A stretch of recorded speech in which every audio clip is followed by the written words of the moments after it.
اشوف ان فايز كان شجاع. انت منتج يا حسن، لا انا احب اذكرك ترى الجمهور قاعد يسمعكم وانتم تعكسون صوره للمنتج السعودي اكيد. فحوارنا يكون يعني لا هو ما في شك انه فايز منفعل وما كان وده انك تفتح موضوع زي هذا، وفعلا انت يعني ما يعني موضوع خلاص الرجل قاعد واعتذر انتهى الموضوع، يعني ما فيها شيء، يعني مساله تصير من كل الناس.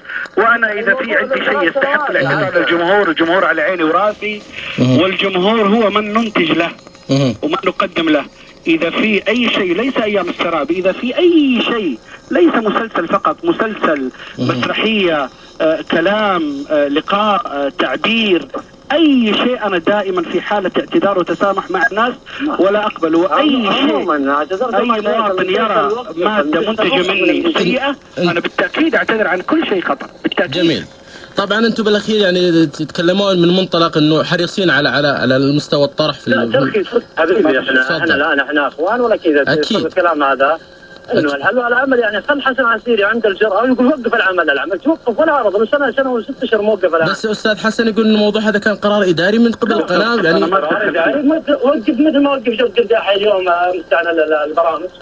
طيب. العمل كان يصير للمجتمع السعودي. طيب كان في زنا، كان في طيب خلينا ننتقل اخوي فايز، ننتقل الموضوع. لا هو فايز منفعل شوي، انا اتمنى انه يهدى. لا يمكن فايز ما تذكر الموضوع، يعني ربما هو متضايق من خطأه اللي حصل، هذا طبيعي يا ابو ركان، وانت فنان كبير ولك جمهورك واعتذرت. طيب ما في اي شيء، يعني ما يأثر عليك على الاطلاق. حسن بالاخير اسمعوني الان فايز، انت صرحت عشان اكون اكثر مصداقيه امام اخوي حسن، انت صرحت من تقييمك او وجهة نظرك في عمل جول في الثمانينات. انه ايش كان تصريحك انه في جول الثمانينات؟ شو كنت تراه يعني؟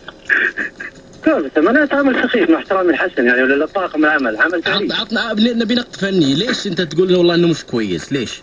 ما في يا اخوي، شفت عمل هذا تاريخ، هذا ما يكون يجي الشيخ ياكل ووزغه وعمل مصور ما بين شارعين مشقه.